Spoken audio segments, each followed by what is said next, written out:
Well, before Islam, my life was an average French dude life in living in the Alps. You cannot be free until you know the truth. I wanted to question everything I've learned. I was basically like a Salafi of Christianity, you know. يا الله إني ناديتك وسعيت إني استهديتك فهديت بالقرآن أنرت طريقي يا الله إني ناديتك وسعيت إني استهديتك فهديت بالقرآن أنرت طريقي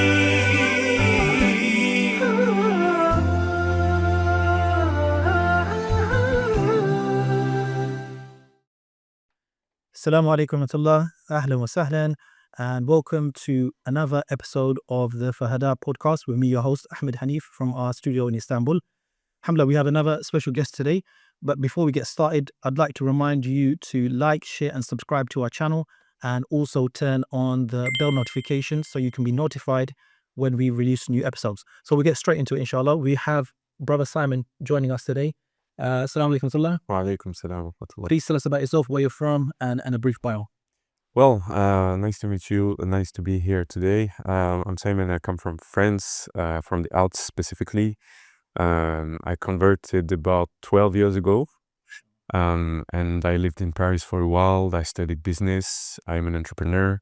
I live currently in Turkey, but I lived in the US. I lived in Spain as well a bit. And yeah, I'm married. I have a daughter. Allahumma barak, and quite impressive portfolio. You look quite young. I don't know if it's maybe you got a baby face. How old are you? I'm 29, right? 29. Allahumma barak. So you've done, mashallah, you've done quite a fair bit. You've traveled, alhamdulillah. You're originally from France. You said near the Alps, right? Yeah, I grew up in the Alps until I turned 17. Okay, alhamdulillah. Yeah.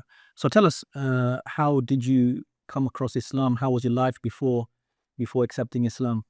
Well, before Islam, my life was an average French dude life in living in the Alps. Nothing too crazy. Going to school. I actually converted while I was in high school. Therefore, not much in my life happening before high school.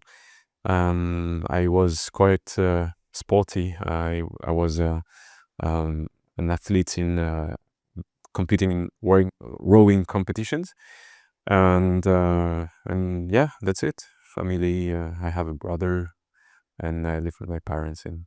Would you say typical average kind of French Yeah, family? middle class family. Okay. Average life.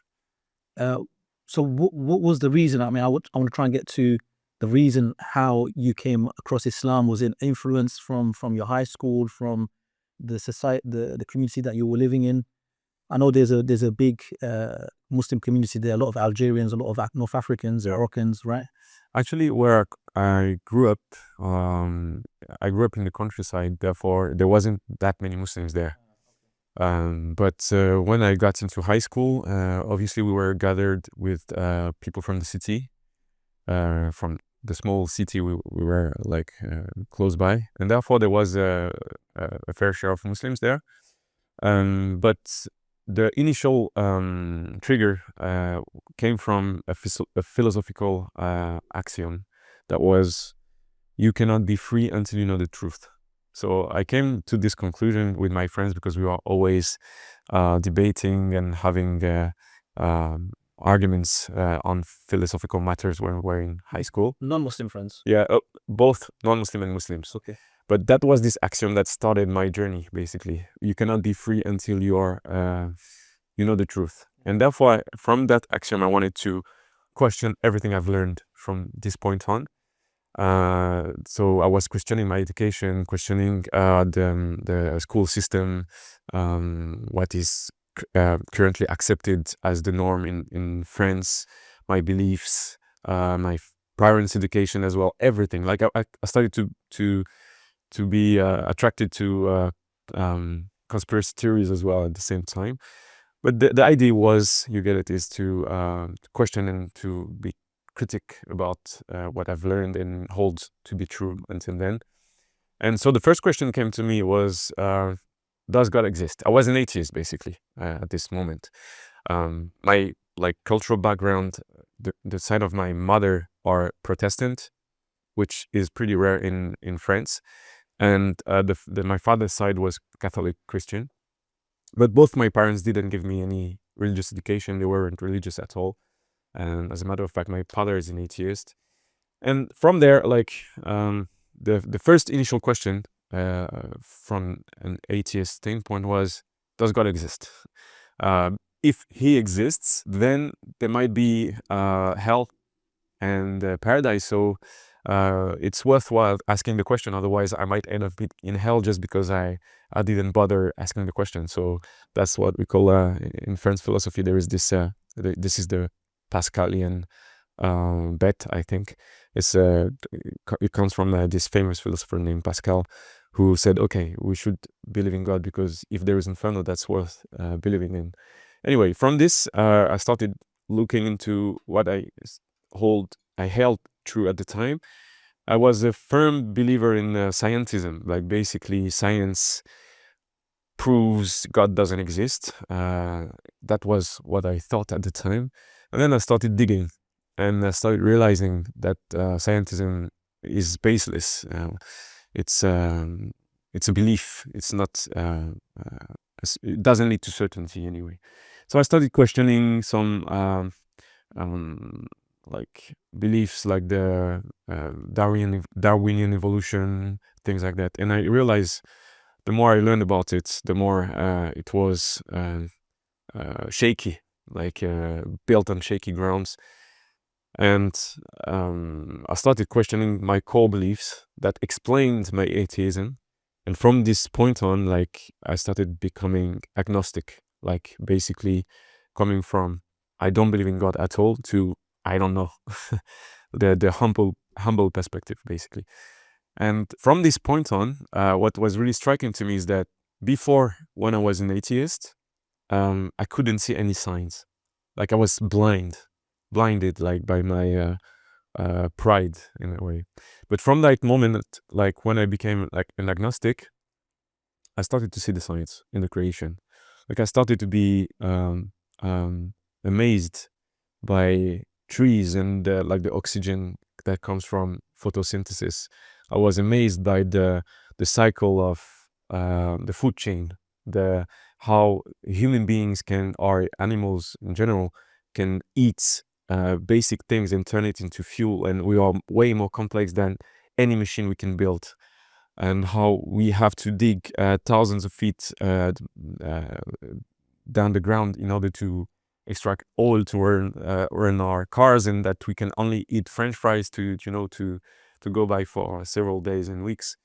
So yeah, I started to be amazed by all that, but through my my journey, I wanted to have I was looking for truth. I wasn't looking for any religion in particular. I wasn't looking for any conclusion in particular. I was really aiming for truth and proofs. So therefore, science to me were hot touching for sure. I started to question a lot of things, but I wanted hard truth. So I remember one night I was in my room. Really, it was really late, and I was looking at the ceiling while lying on my bed. And time went by, like midnight, 1 o'clock, 2 o'clock, 3 o'clock. I was asking so many questions in my mind. And 4 o'clock came, I couldn't sleep. And I'm not the type of person that has a hard time to sleep in general. But I couldn't sleep, so at 4 a.m., sorry, I went to my computer and typed proofs of the existence of God, basically. And I stumbled upon a 2 hours long video made by a French rabbi, a Jewish rabbi.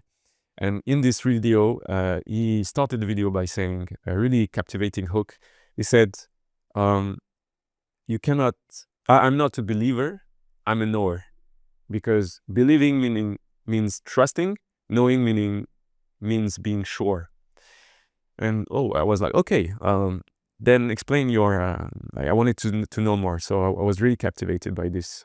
And he says, I'm going to demonstrate through the Old Testament, the Torah, why God exists and what are our proofs, basically.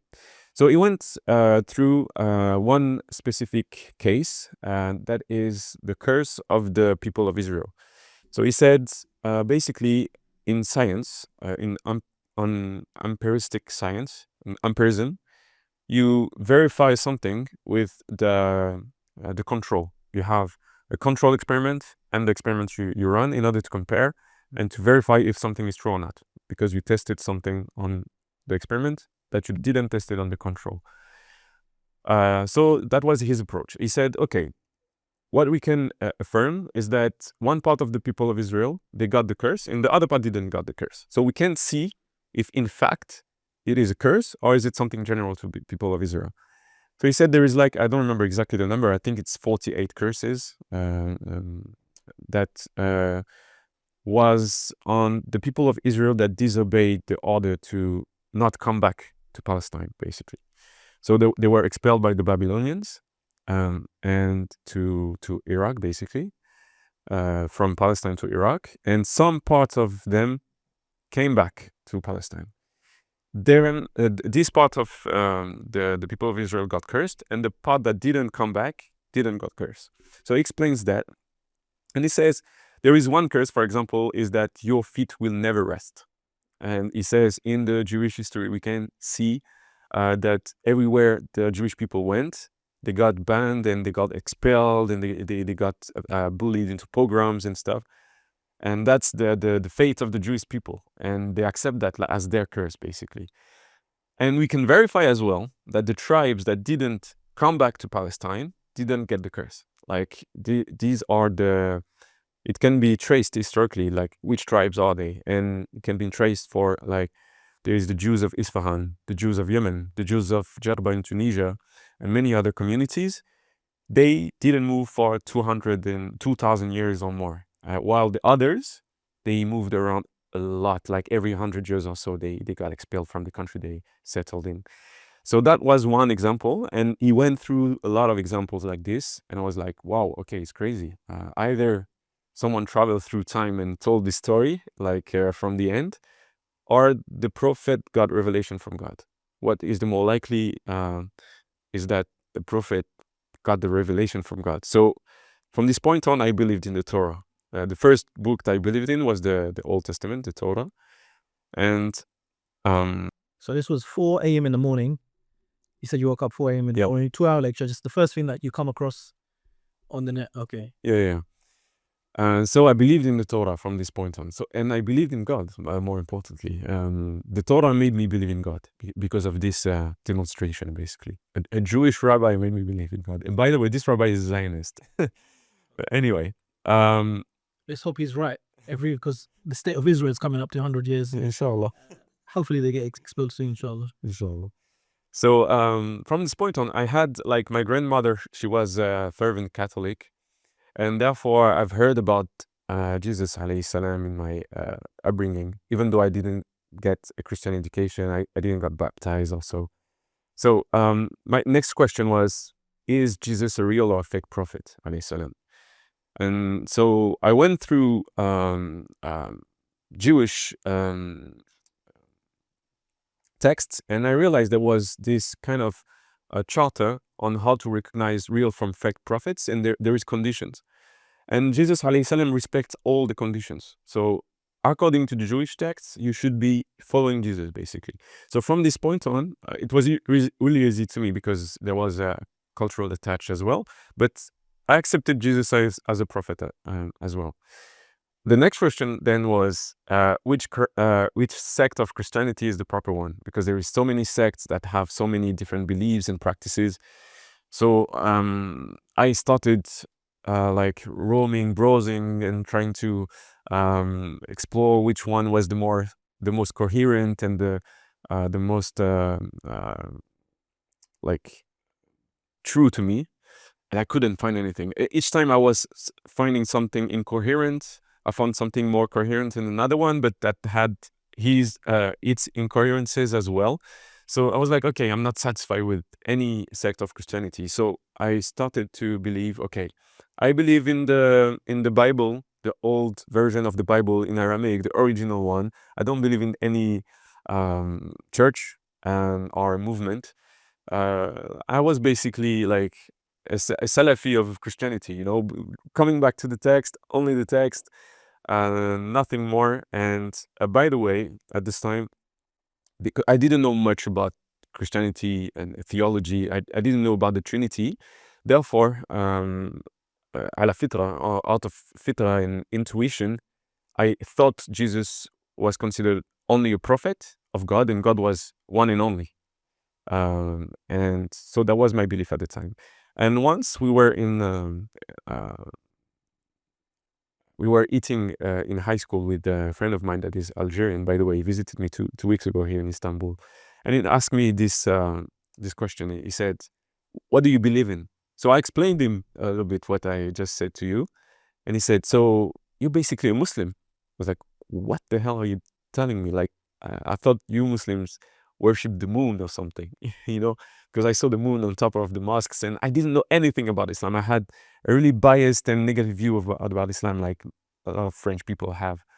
And So sorry to ask you. So this was in high school. in high school, How old were you been at that time? I was 16. 16. Okay. Yeah. And so he told me, "You're basically Muslim." I said, "Why do you say that?" So he told me, "Yeah, we believe in the Old Testament. We believe in all the former prophets. We believe Jesus is a prophet of God, alayhi salam." I was like, "We believe God is one and only." He asked me, "Do you believe in Trinity?" I said, "No, I don't believe Jesus is God. I believe Jesus is a prophet." He said, "You're a Muslim." I was like, "Do you believe in Jesus? I thought you were enemies of Jesus because of the Crusades and all this imagination and the enemies of Christianities and stuff." So I was really shocked. And because I love the truth so much, as I was really um, infuriated by this discovery of learning that real Islam was completely different from what I've been told. And I was revolted against the whole French culture in a way, or my whole education portraying to me a wrong image of Islam, because it was so far from the truth. When you say education, are you talking about from the school level, or are you talking about education at home, from the media? It's multi-layered. Like, there's media, there is culture, there is like productions, TV productions, movies, education, like system, family as well. I remember my grandmother telling me some details about how Muslims see Jesus that were completely contrary to the reality, for example, out of ignorance, I hope. But anyway, I was revolted against discovering that Islam was really different from what I've learned, or didn't learn, actually. But yeah. So from this point on, I started to look more into Islam with the same idea, looking for the truth rather than looking for the religion that fits me or that suits me or that I want to follow. I really wanted to look for the truth and being impartial. So I started to look into Islam, and one thing that amazed me a lot, that was really different from Christianity, is that the more I learned about Islam, the more I found it coherent, contrary to Christianity. The more I learned about Christianity, the more I found it incoherent. I mean, church Christianity, main Christianity. And therefore I was like, okay, each time there was something a bit strange to me, like compared to the French culture, because there is a lot of differences, obviously.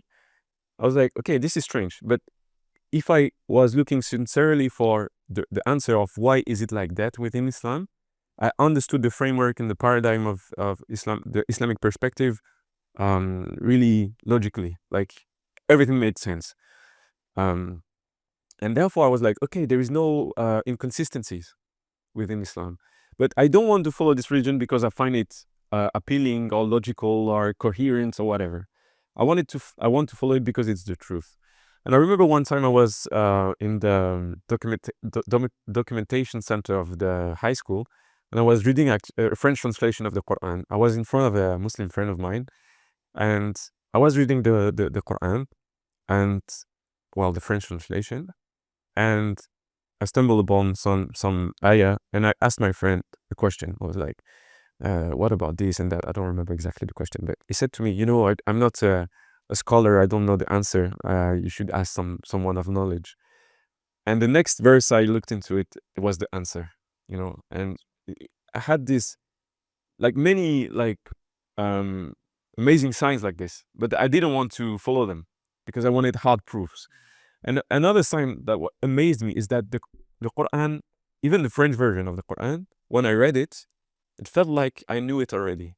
It was like I reopened the book I've read a while ago.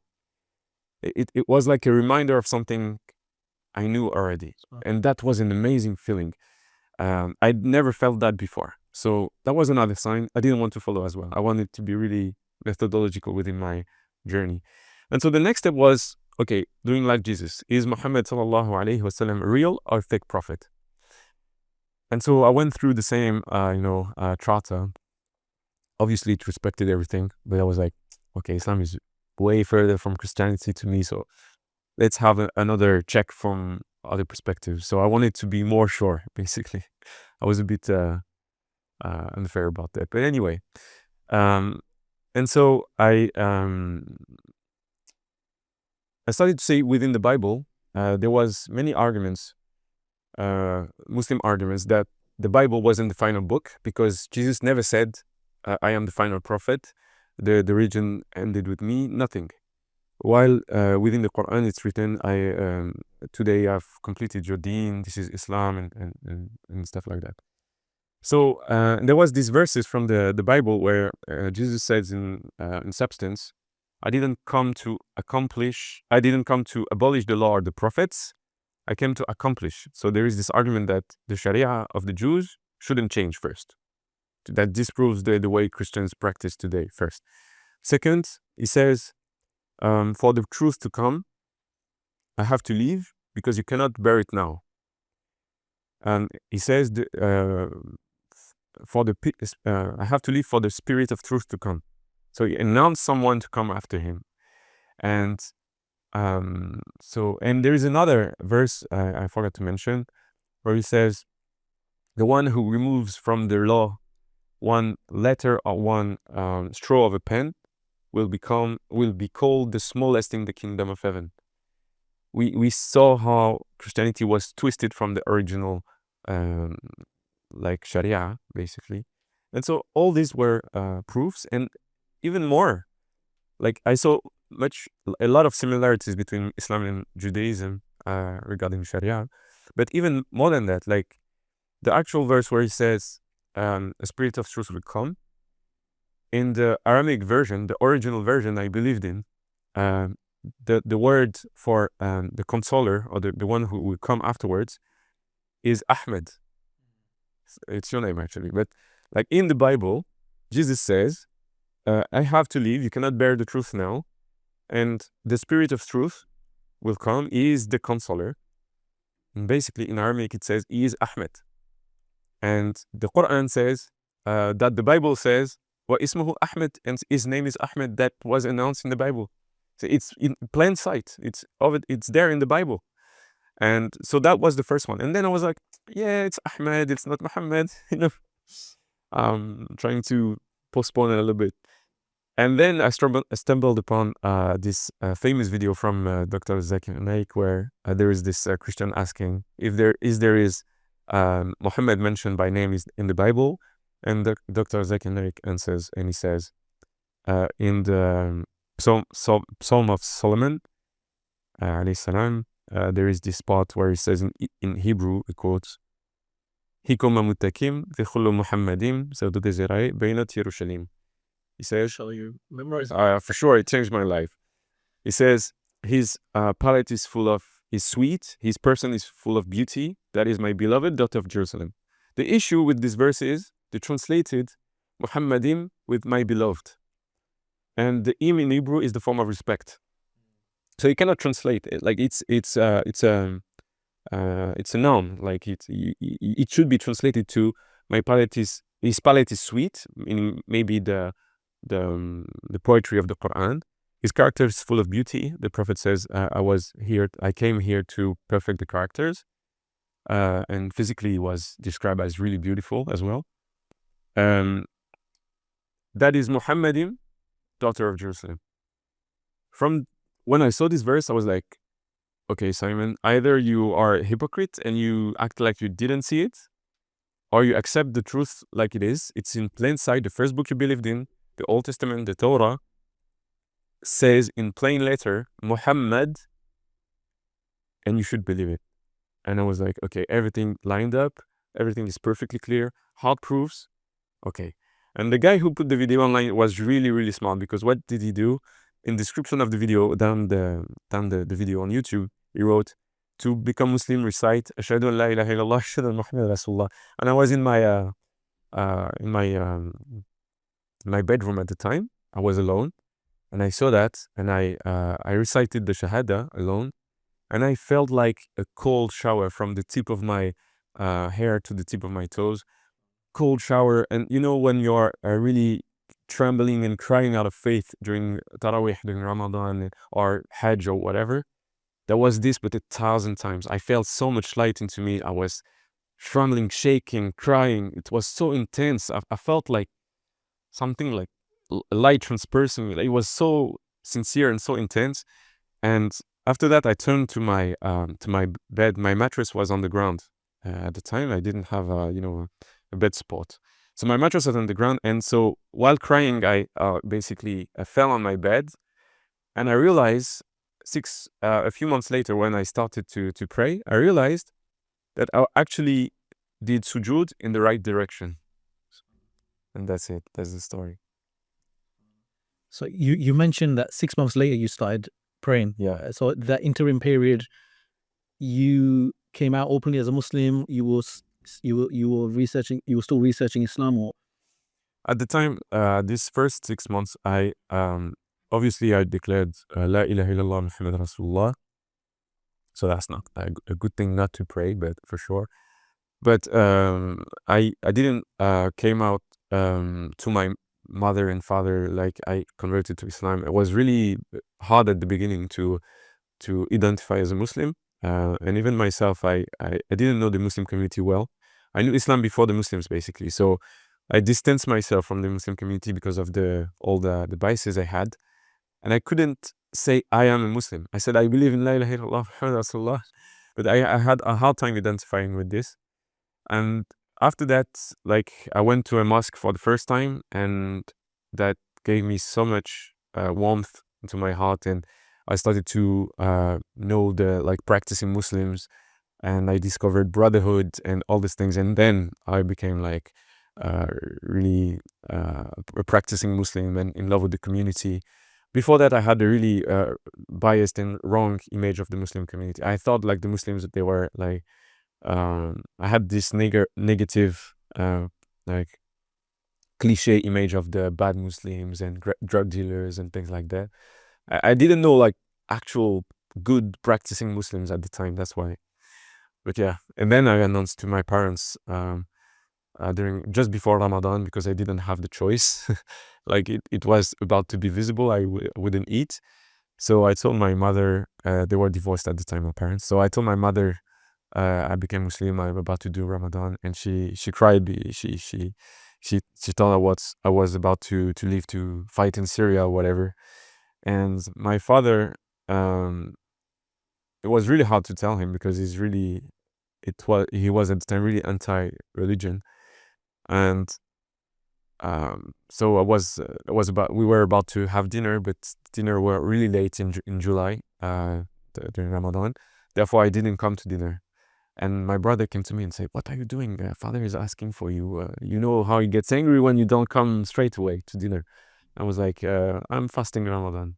And my brother said, "Well, okay, I'm gonna tell him."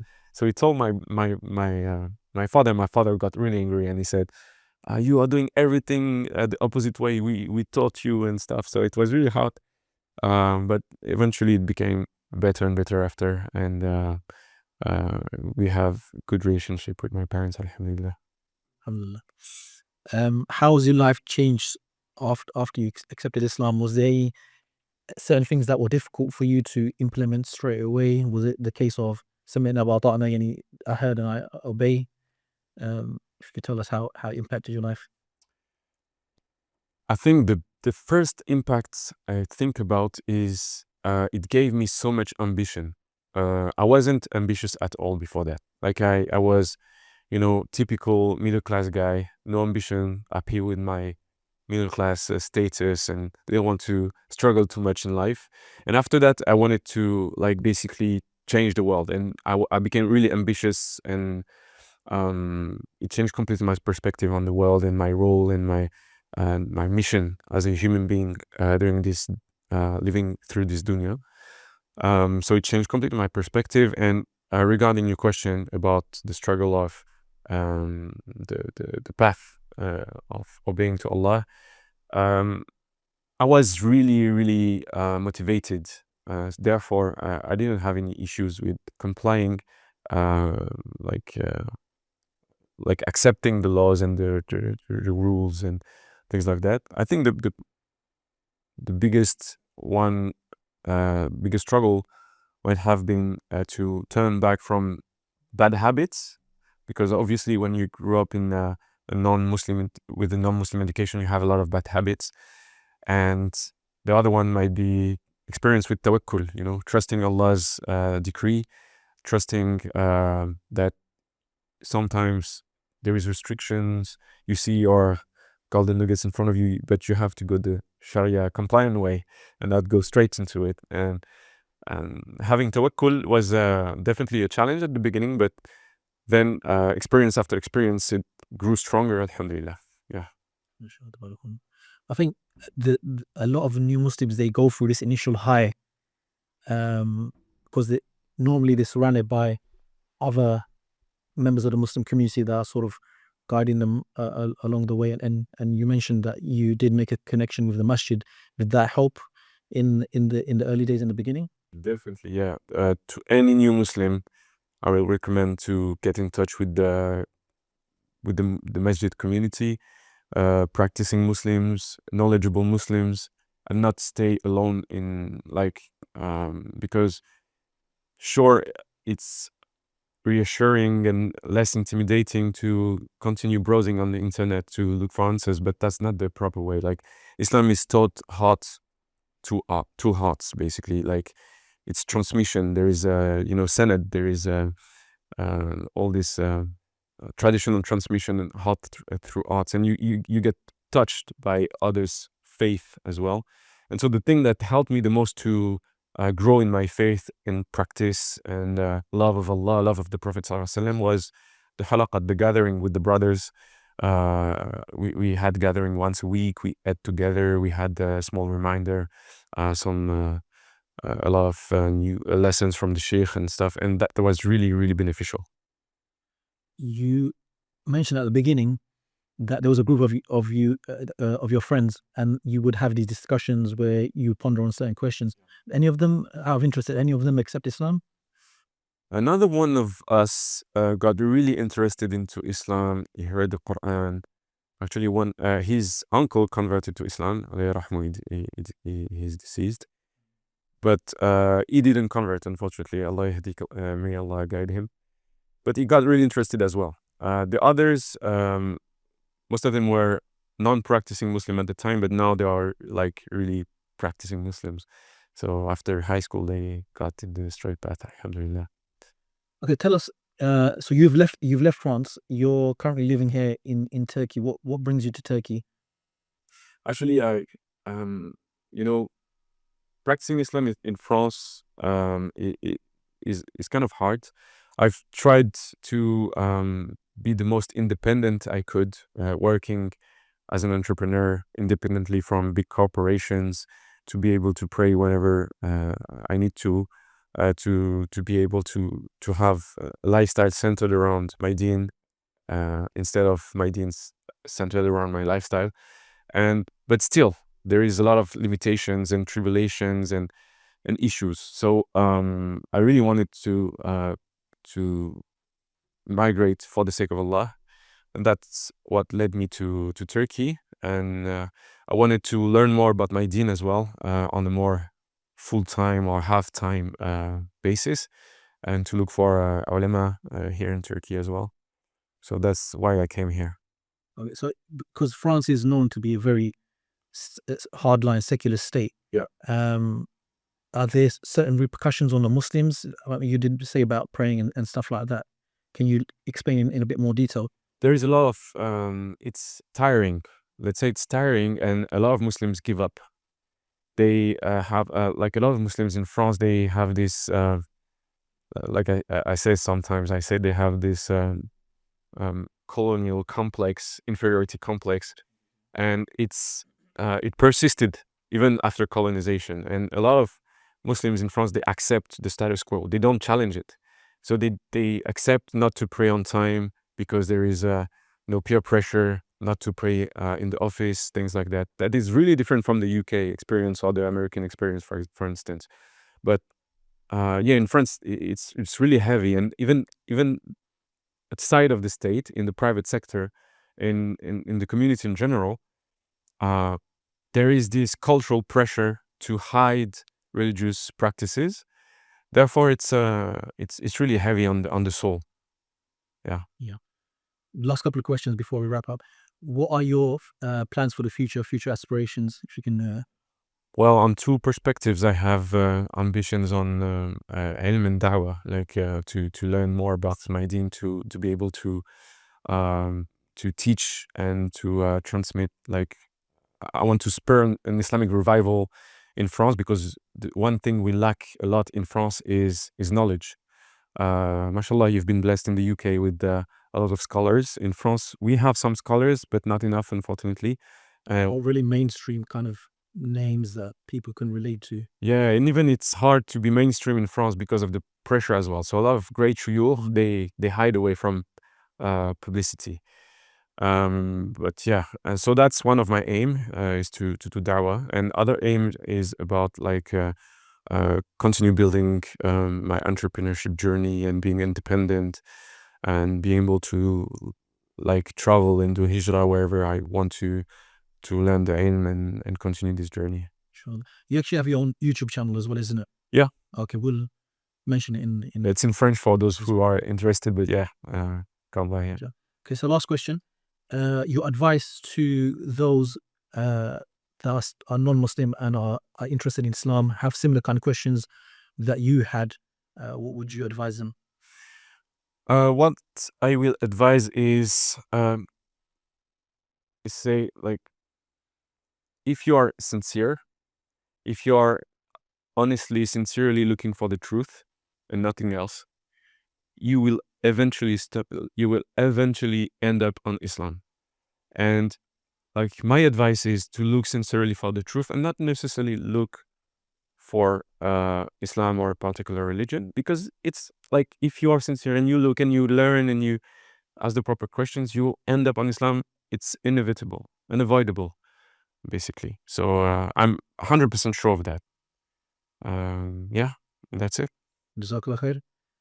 Really enjoyed listening to your story and your journey. My pleasure. Allah subhanahu wa ta'ala bless you. Like, So that's another episode done and dusted. If you have similar questions, you're not Muslim yet, do get in touch with us. Inshallah, maybe we can help you answer some of those questions. And you never know, if you accept Islam, we could have you on our show telling us about your story, inshallah.